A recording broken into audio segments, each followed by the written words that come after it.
There's a very good article on the black budget process by this gentleman, Bill Sweetman, who's he's not really a UFO guy. He's an aviation aerospace guy. Did a really good article about 10 years ago on what are known as special access programs, and these are the prototypical black budget programs. At the time, his estimate, there's almost no public literature that really investigates the black budget process. Sweetman did a pretty good job. His estimate at the time was that there were about 150 special access programs. And the real interesting thing about them, one is that he had no idea how they got all their money. But what he was able to determine is that there was little to no oversight by Congress anyway. And they had their own sort of independent, unique classification system. So if I were the manager of one special access program, I would create my system, and I would say, you're in, you're out. You have 4 stars, doesn't matter, you're out. You I grew up with, I know you, I trust you, you're in. And that's how that would work, according to what Sweetman learned. And the key thing was that in his analysis, they weren't dominated by the Pentagon personnel. They were not dominated by U.S. military people. The special access programs were dominated by the contractors, by General Electric and Lockheed and Boeing and those guys. They were in charge. And that the DOD liaisons were basically, as he could see it, gatekeepers for money, for funding, and that was basically it. So again, not a UFO piece, but it's a good analysis on how some of this works. Catherine Austin Fitts, who I think qualifies in my book as an American hero, was a cabinet member on the George Bush Sr. administration. She was Assistant Secretary of Housing and Urban Development, HUD, deeply corrupt. They all are. Catherine, though, is a financial whiz. That was her background. So she goes into HUD, and since she's number 2 at the agency, and since she's the finance maven there, she thinks, well, I'd like to look at the budget of HUD. And she said, she's told, sorry, ma'am, you're not authorized to see the budget. And she's like, come again with that? So she knocks on enough doors after enough months, finally, just to shut her up. They wheel in, she describes this as very humorous. It would be humorous if it weren't so, horrible.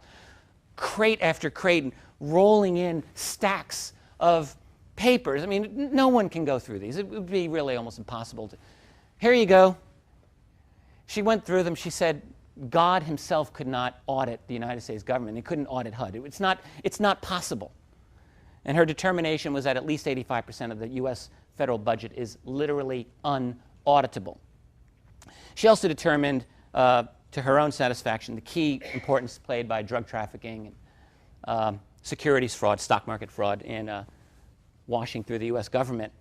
She's got a great article I considered a modern classic called What's Up with the Black Budget. Go Google it and read it, where she talks about missing trillions and trillions of dollars. This is during the 1990s, prior to 2001, in fact.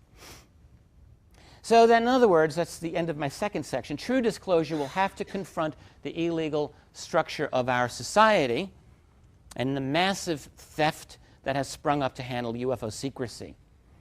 So now, what is this program about? Why the secrecy? Well, I think one of the things that they're working on is they're trying to make their own UFOs. I think that's a big part of the secrecy, so let me get into that a little bit. Now, this is not an actual photograph, please. I don't want to deceive you. It's a cool picture. So, of course, I've kept it in there.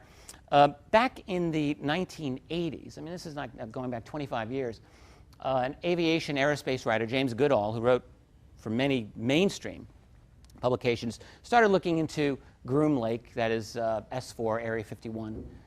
Before the world heard of Bob Lazar, James Goodall was investigating that whole area.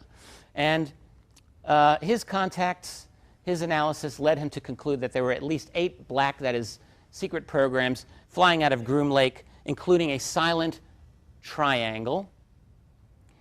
He asks one of his sources at Groom Lake, this is a non-commissioned officer with over like a decade of experience there, do flying saucers exist? The guy said, yes, absolutely, positively they exist. Following up, another source saying, we have things out there that are literally out of this world. This is 1985, 86. Better than Star Trek. So fill in the blanks.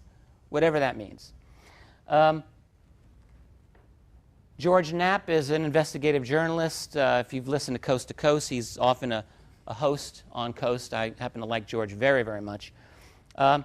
George Knapp is the man who made Bob Lazar something of a household word. He was the guy who really did the initial interviews with Lazar in 1989, where Lazar said, yes, I worked at this place called S4, and I was there to study the propulsion system of a flying saucer that was not, it was alien.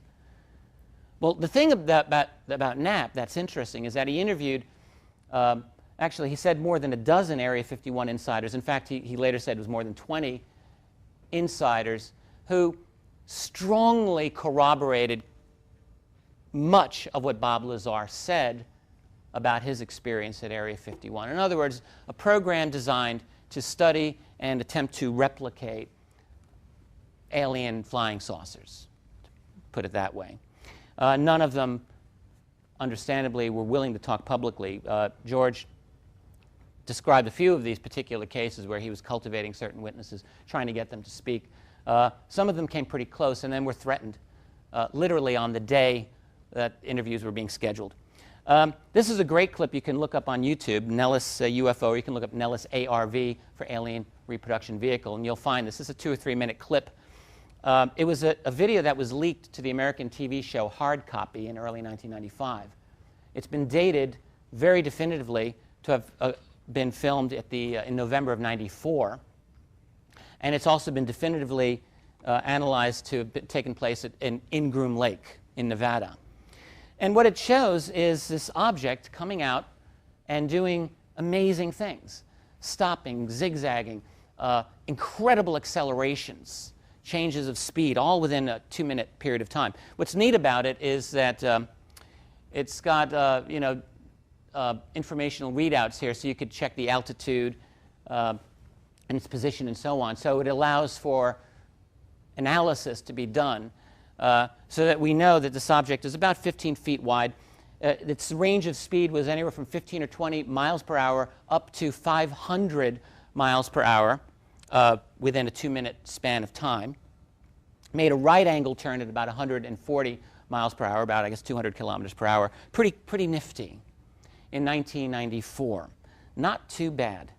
Now, my assumption is that that's something that we, putting that phrase loosely, very well probably made.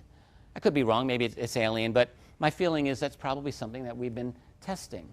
So another thing that the program is about, I think, is going out there. Why would the secret program be about going into space secretly? Well, it might if you become convinced that there are genuine anomalies on the moon or Mars. In that case, you might think, well, we need to investigate this, but we can't really alert the public because that would blow the whole deal, so we're going to have to create a black space program and just go with some of the technology that we've been developing. I think that's probably the case. Would you have secret transportation to the moon or Mars related to the anomalies there, or anomalies in Earth orbit, of which there are many and seemingly unending? This gentleman, of course, I think is well known to most residents of the UK, Gary McKinnon.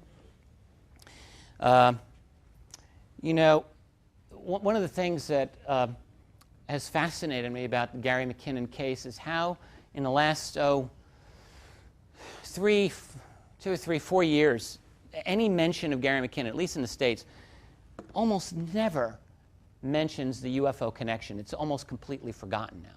And when he first got arrested, that was the big thing. You know, guy hacking into U.S. Space Command site looking for UFOs. Okay.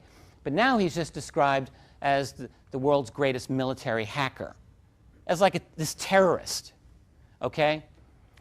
When in fact, the guy was looking for UFO evidence. And then he gets arrested.